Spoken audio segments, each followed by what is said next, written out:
has an amazing story of courage.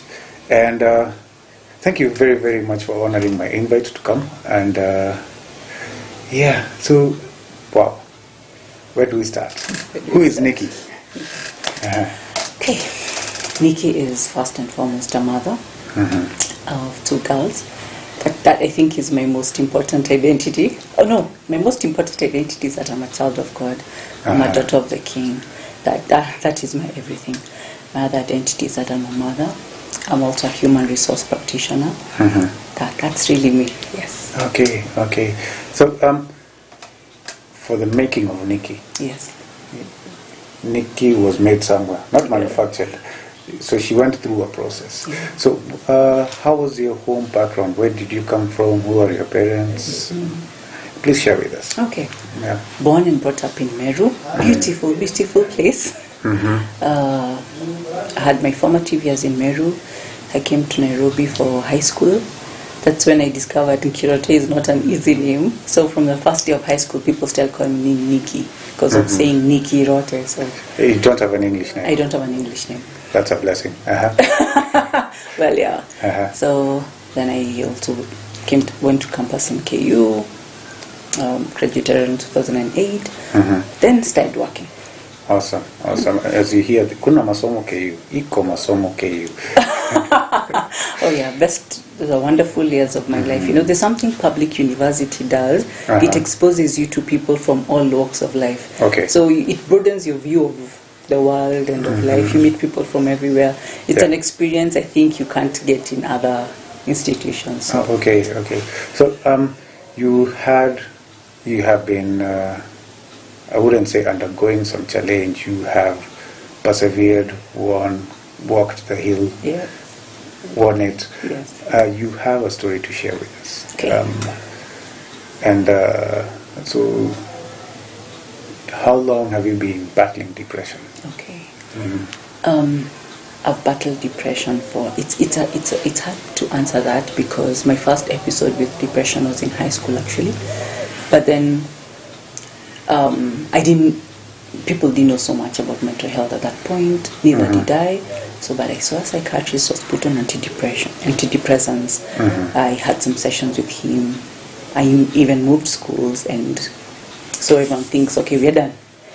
Then, like depression has triggers, like it's something that is you're predisposed to, maybe genetically or because of your environment, but then there are triggers. So that's why it explains why people could be coming from maybe facing the same challenges. One person suffers from depression, the other one doesn't because you're predisposed biologically because of your genetics or something of the sort.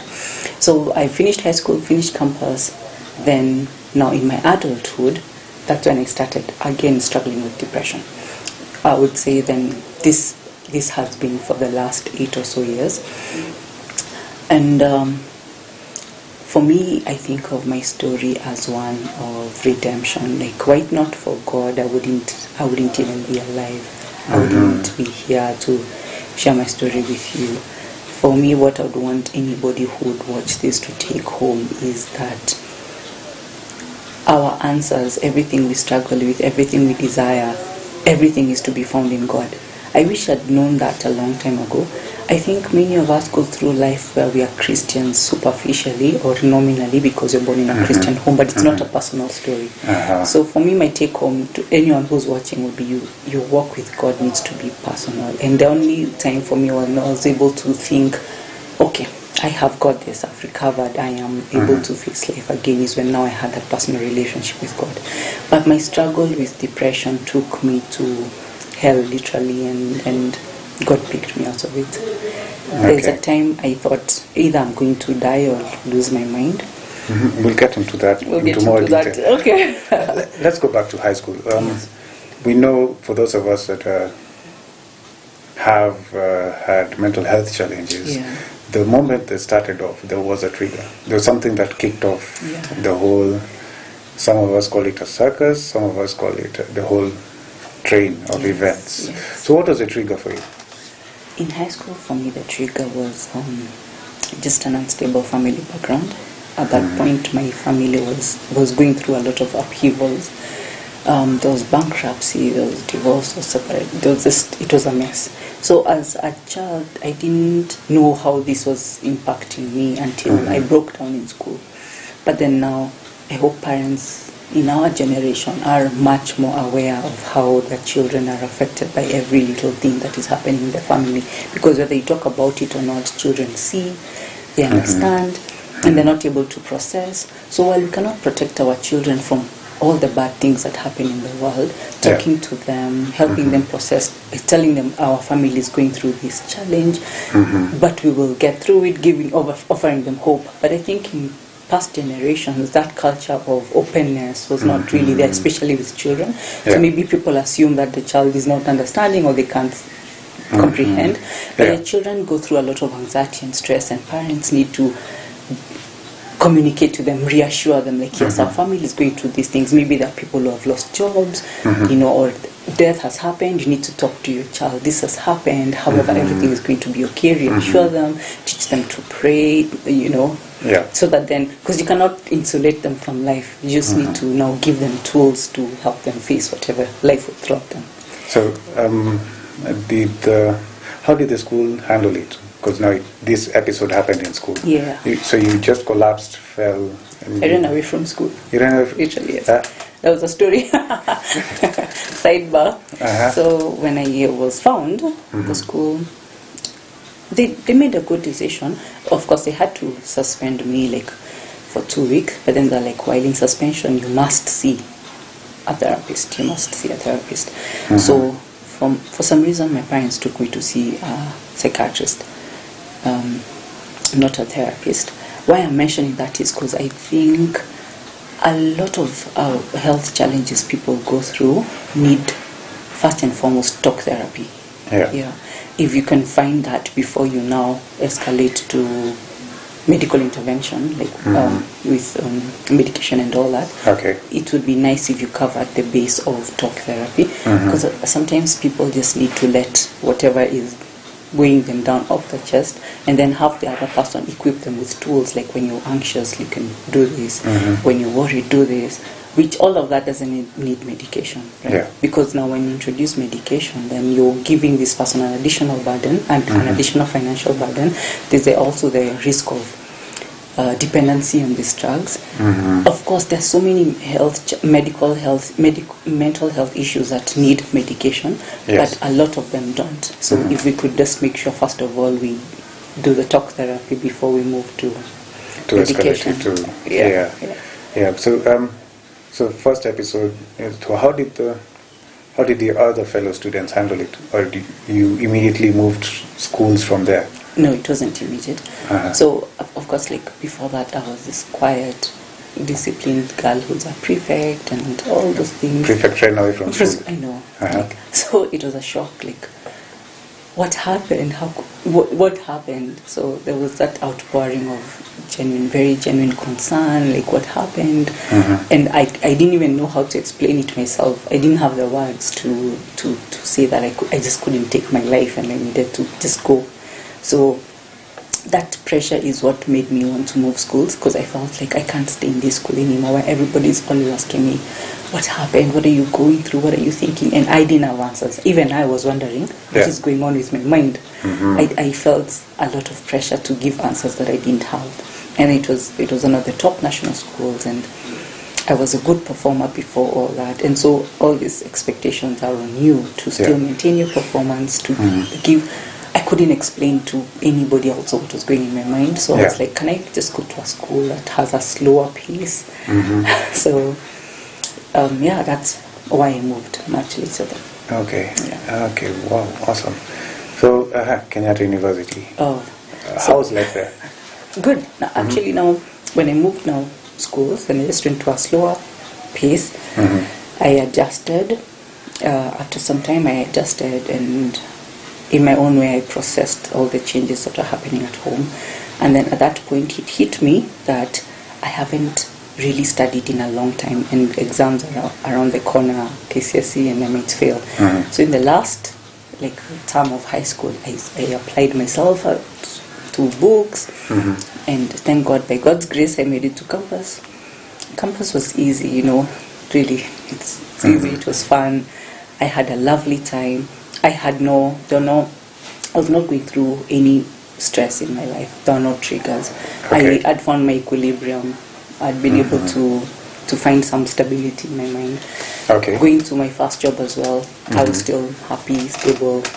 So I thought the high school incidents was in the past. I was like, okay, I'm done. Like I was then. Yeah, until much later when depression resurfaced again. Wow. Yeah. Wow. So, if you do not mind sharing, when did the first episode, the next episode, when did it happen?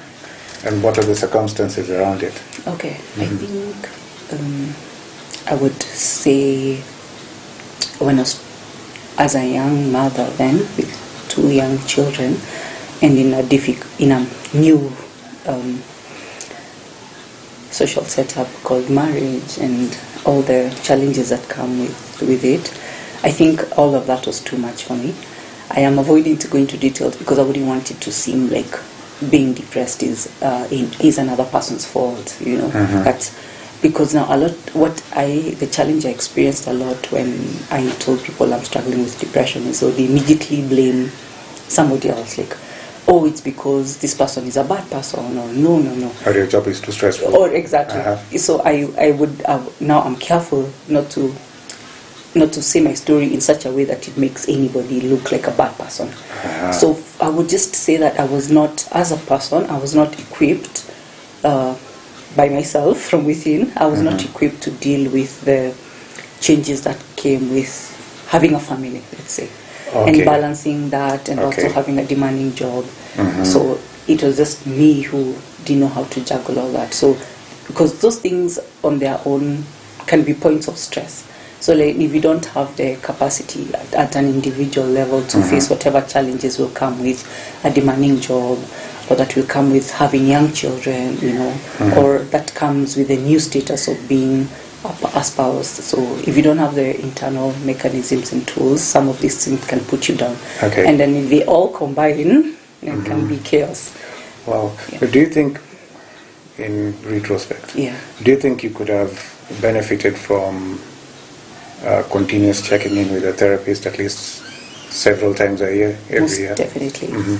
I think where we are at as a country, or even the world, many people are wounded from their families of origin, from their childhoods, from schools, like bullying in schools. Many people are wounded. I would say every young adult needs to see a therapist, so that then you can make sense of whatever your childhood was, whatever experiences you had, be they in school or at home. Just make sense of whatever happened, and now be ready to face adulthood. Because now adulthood is so fast-paced, and there are all these things that are thrown at you, and the world expects you to be able to handle them. And if you haven't made peace with your past, then all these things of adulting are heaped on you. You get lost and overwhelmed. So I'd say every young adult would benefit from therapy. And then you have a few sessions, and the therapist will be able to identify, okay, maybe this person has undergone trauma, let's now work on that. Maybe this person has undergone bullying or abuse, let's work on that. But I firmly believe every young person needs to see a therapist. Every adult needs to see a therapist. Like, there's too much that is going on in the modern world, in modern life, that we don't have the tools to deal with. Things which maybe in the traditional society were already dealt with by that communal living. But now life is so individualistic. You really need someone to walk with you. So I would say I wish I had continued seeing a therapist throughout high school campus. I wouldn't have reacted to the life's challenges in the way in which I did. So this second, shall we call them episodes? Yes. The second episode, how far did you go? You can just explain the sequence, because unfortunately in Kenya, everybody speaks about every mental health challenge as depression. Depression. So, please explain what was your sequence of events, so that our dear viewers can now even start looking at the signs and symptoms of their loved ones. And you can also identify this is actually depression, not any other not sadness or not worry sadness, yes. Not any other mental health challenge. Yeah. Yes. I would say the big thing for me was the first time I noticed I was not fine was when I had no desire to live. Mm-hmm. Like I was just naturally I'm a happy, bubbly person. I'm an extrovert. So now all of a sudden I had no interest in life. Things that used to give me so much joy were boring me. Like I love reading. Mm-hmm. I can read a book a day, but when I had no interest whatsoever in reading, and that's something that just gives me joy. I had no interest in meeting people, talking to my friends, going to work, which is something I was proud of, like my work ethic. Yeah. When I lost interest in the simple things of life, I was like, something is wrong, I'm not interested.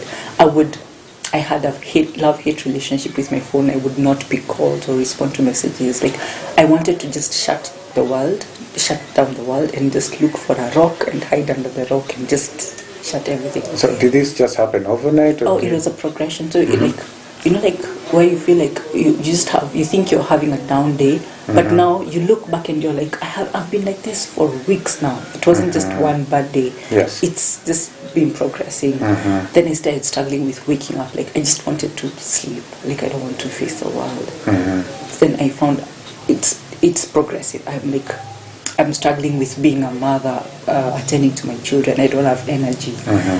Like I have no energy for anything. So that I didn't know much about or anything really about depression. I remember I actually went to see my gynecologist because he's the only doctor I knew. I told him, I don't know what is wrong, but something is wrong. And I don't know where to go, but I just know something is off. And he's the one who was like, no, let's talk to a psychologist, let's talk to a psychiatrist. So he's the one now who referred me to mental health specialist. But at that point, I just knew something is off, but I don't know what it is. Yeah. So what was the intervention that was given to you at that particular time? At that particular time, the immediate intervention was hospitalization. How bad was it? I think it was also suicidal at that point. Like, I was like, I didn't even want to live. Like, I'd internalized a lot of negative thoughts. I felt like I was not good enough. I felt like I'm a bad mother. I just felt like I'm a bad person. I felt like I'm failing my friends, I'm failing my family. I felt like I'm not good enough for anything. And then, those voices just tell you all the worst things about yourself, and your mind remembers incidences that prove it's true, you're not all this. And I was, now at that point I started struggling now with even my identity. Who am I? What am I here on earth for? What does my life count for? Does it matter if I'm alive or not? Like, I started now having an existential crisis, like, what am I even doing in life? Then I started remembering high school, and I was like, maybe if I'd not left my first high school, I would be much more ahead in life. What I do know right now, coming from a Christian perspective, is all of these are lies from the evil one, Now, from a Christian perspective, I'm like, this is just lies from the evil one. The devil comes to steal, kill, and destroy. So he's stolen my identity. Who am I? I'm like, I don't even know who I am. He stole my peace, my joy, that confidence you have in yourself, just as a human being, first and foremost. Sorry. So now, at least from where I stand, I can see the spiritual angle of all of that. Yeah. Yes. Okay. Let me stop there. Okay. So through the intervention you're given in hospital, which I believe was medication. Yes. Lots of sessions. Yeah. You are told to draw. Lots of things, yes. Draw, write. Was that the only other episode you've had, or you went through another one later on? I've had several. Yeah. Okay. I think why there were several was that, well, they were dealing with it from a purely biological point. Like, that there's a school of thought that says depression is an imbalance in the chemicals in your brain, and so we're giving you this medication which will balance out the chemicals, and you should be fine. And let's talk a bit. But then now, you also need to take a step further now and deal with what are the triggers, what are the things which have triggered this because it's coming from somewhere. All those negative messages that you're telling yourself are coming from somewhere. So I think I struggled with depression for a really long time because I didn't deal with the triggers.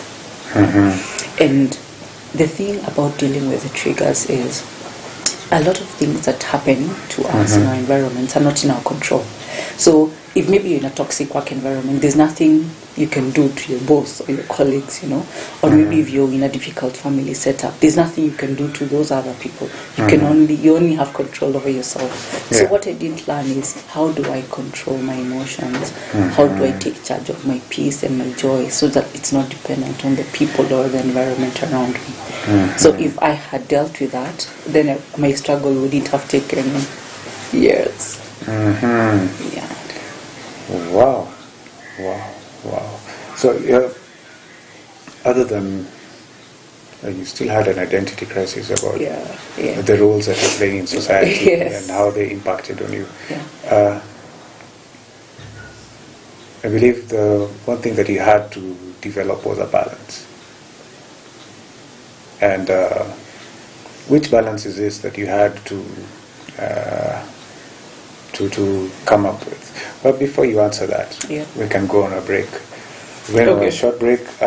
We thank you very much for keeping it locked.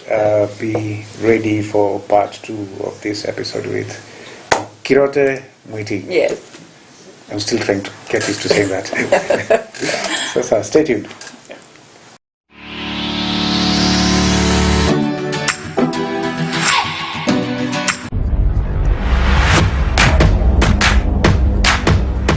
Join Apostle Pamela B. Looking that many are actually going through pain, grief, out of loss of life, there is such rampant, spirit of death, rampant crimes of the blood, and it's really happening across the board. And yes, even from Jtv and especially on this platform, Deep Wells would actually like to give our condolences. William Omole. One, it's important for us to understand that whatever is happening is not strange. It was prophesied in scripture. Bishop Okango. The thieves comes not only but to steal, to kill, and to destroy. But Jesus Christ has come that we may have life and life in abundance. Every Friday 2:30 to 4 p.m. on Deep Wells.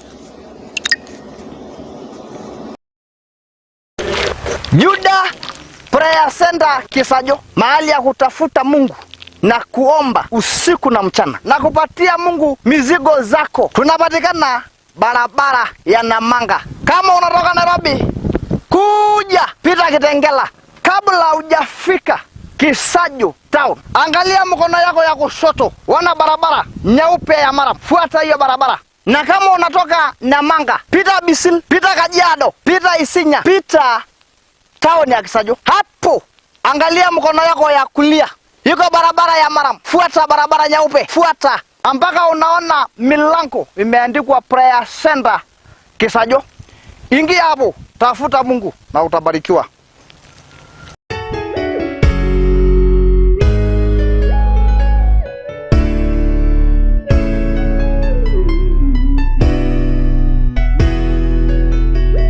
You are watching Jtv, your #1 Christian channel.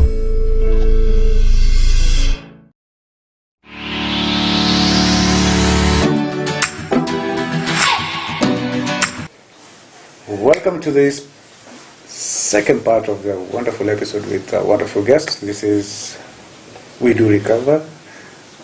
I am your host, Bernard Mwangi. This is Nkirote Mwiti, or Nikki. Yes, Nikki. I'm used to Nikki. Yeah.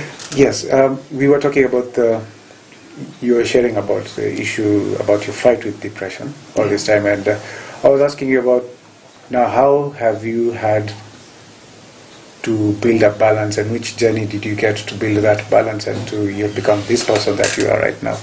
Yes. Okay. I would say for me, I only started recovering when I found God.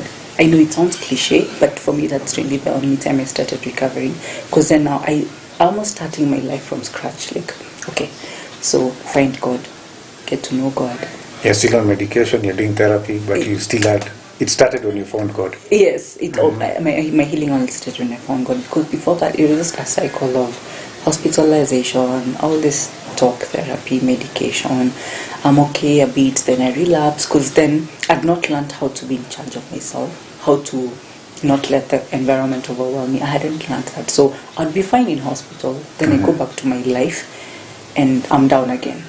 So I only started healing when I found God. Because when I found God, then I started from scratch. Who am I? What is my identity? I'm God's child. I'm a child of God. What does the Bible say about me? What does God say about me? He says I'm precious. I'm engraved in the palm of His arm. I'm the apple of His eye. I'm fearfully and wonderfully made. Because I was even struggling with body image issues. I had so many things I was struggling with. So now accepting, hearing God's word, hearing the truth about who I am, and now accepting it. Because we hear these things, but you have to accept them in my heart. Yeah. So I had to now accept I am who God says I am. Regardless of what the devil is trying to tell me about myself or what the environment tells me about myself, I am who God says I am. Then once after that, then came the other issue of purpose. What am I doing? Then remembering that God says that each of us, the Bible says that we are created for a special plan and purpose. God says He knew us before we were formed in our mother's womb. Imagine, He knew me before I was even formed in my mother's womb. He has a special plan and purpose for my life. So internalizing that message that I'm not here by accident, that I may have made mistakes, I may be guilty of so many things, but God is able to take all those experiences and still use them for me to achieve my purpose. So internalizing that for me was a game changer, because at that time I was struggling with a lot of guilt, things, maybe mistakes I'd made or wrong choices that I'd made. I was struggling with all that. Or big mistakes or just small things that you collected? Big things. Okay.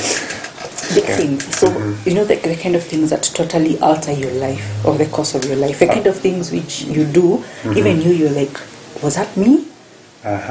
So I was struggling with a lot of guilt. And again, the devil uses that, because God says when we confess our sins, He forgives us and cleanses us from all unrighteousness. Yeah. But until you internalize that, the devil keeps beating you. He keeps beating you. You're the same person who did this. You're the same person. Until now you internalize that I'm forgiven. So whether the world reminds you or not, or whether the devil reminds you or not, I keep reminding myself that God says He has forgiven me. He has wiped my slate clean. So internalizing God's truth was my game changer. Then now reminding myself that I'm here for a purpose, and now continually seeking God so that He can reveal that purpose. What am I here for? Yes. So God really is the game changer. Awesome. Well, so you basically just went back to the building blocks about who you are, and that the most important part being your identity. Yes. And it kicked off a sequence of events. What happened next? Next, I made a radical decision at that point that I was going to wean myself off medication. Because at that point, I say it radical because I wouldn't tell anybody to do that. You need to work with if you're on medication, you need to work with your doctor so that he can determine whether you need to stay on medication or not. But for me, it was like an aha moment, like, wait a minute. I know what the issue is. God has healed me. God is continuing to heal me. It's a journey. I'm not sick. I say radical because that might not be everybody's story. Yeah. But now for me, I was like, I don't want to depend on anything external from myself. I want to build the capacity within me to have stable moods, to have stable emotions. I have to build the capacity within me. And I say this confidently that God has healed me, that I've been off medication for about 10 months now. It was scary at first because I've been on... Did you get some support from psychologists, counselors, psychiatrists? Honestly, I did this on my own because I was afraid that if I tell them, I've been on medication for years, I was afraid if I tell them, like, no, you can't. I wouldn't advise anybody else to do that. But for me, I was very singular in my conviction. I am well. I know what the issue is. I have found how to deal with it. And I'm well. And I'm going to be well. So before you made this decision, you did a lot of research. Yes. And What were these findings that you found out that you need to apply to your life? Again, she says this does not apply to everybody. Yes. So what I found, like I said, what I found was I had to find ways of managing my emotions and my moods totally independent of my environment, such that then my wellness is not dependent on my environment. My wellness is coming from within. For me, I cannot divorce my spirituality from that, because my anchor is God. So when I wake up every day, there are all these affirmations I tell myself, and they're all based on the scripture to center myself, remind myself, who am I? What am I doing on earth? Whatever I'm going to do during the day, what is it about? And then now also, the other thing about emotions and moods was being a Christian helped me deal with the past. Okay, because being a Christian doesn't mean ignoring what has happened. It's finding peace with it, in terms of if you have wronged someone, being able to ask them for forgiveness and forgiving yourself. Also, if other people have wronged you, being able to forgive them from the bottom of your heart. Not to excuse what they did, but bitterness and anger and hatred really poison your soul, and they really poison your spirit, and it's a very huge burden to carry. And I was dealing with a lot of that. So being a Christian helped me now come make peace with my past. Like, okay, I did this, I am sorry, will you forgive me? Whether you do or not, my sincerity is that I am sorry and I forgive myself. You wronged me, I forgive you from the bottom of my heart. Now, having that kind of peace is central, I would say, to everybody, because many mental health challenges stem from bitterness. In my opinion, I'm not an expert. Bitterness, anger, hatred, hurt. We are just wounded people, and that's basically not being able to deal with emotions as they come in, or as they happen. Or other people's, having the coping mechanisms to deal with other people's behavior as well. Because, like I say, you have no control over how anybody else chooses to treat you. It could be a difficult co-worker, it could be a toxic boss, it could be strange relatives. You have no control over how other people choose to treat you or relate with you. You can only control yourself. And the only way you can control yourself is if you find a way of not internalizing their behavior, so that if someone treats you funny, you don't say it's because I'm unworthy, it's because I'm not good enough. If they even verbalize that, you don't take it as a gospel truth. You can tell me that I'm ugly or I'm fat or I'm stupid or any of those things, but that's your opinion. My God says this and this and this about me. But now you need to get to that point where you really do believe what the Bible says, and you're also able to forgive the other person. So what God has taught me is I'm now at a place where it doesn't matter what anybody tells me. I take it to God. I'm hurt by maybe this person's words or behavior. Please help me forgive them, and I do forgive them. However, if there's any truth in whatever they're saying, convict me, so that, because now at my age, I just want to be better. So if you tell me anything, I receive it, I don't internalize it, I ask God to heal, because God says He heals the brokenhearted and He binds up our wounds. I take it to God, like, heal me. Then now, if there's something this person has said that is true, convict me so that I work on it, so that I'm better. Not for you, for me and for God. Yeah. Yes. Okay. Wow, awesome. So how would you advise anybody that is going through any mental health challenge? What do they need to do? The first thing, of course, is you need to be sure that you're getting the right medical attention. You're seeing a psychologist. I would advise starting with a psychologist, because then this person is able to identify, do you need only talk therapy or do you need medication, and then refer you to a psychiatrist. But I believe in working with both of them. One on alone might not help you. If you only take medication but you never deal with your emotions, you will not really recover. If you only deal with your emotions and maybe your mental health condition requires medication, you will not recover. I tell people that medication is good. There are people who do have to take medication.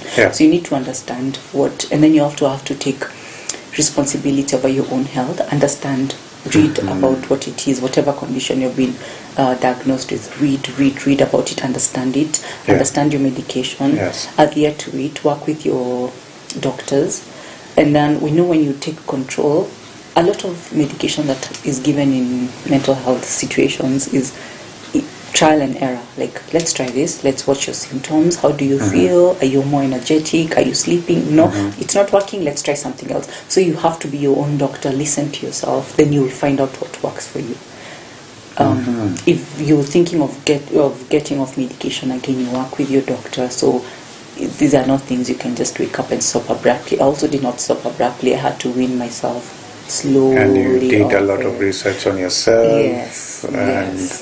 Yes. You don't just wake up one day and say, from tomorrow I'm not taking my medication. No. Yeah. So. And then after that, I would say you have to find God.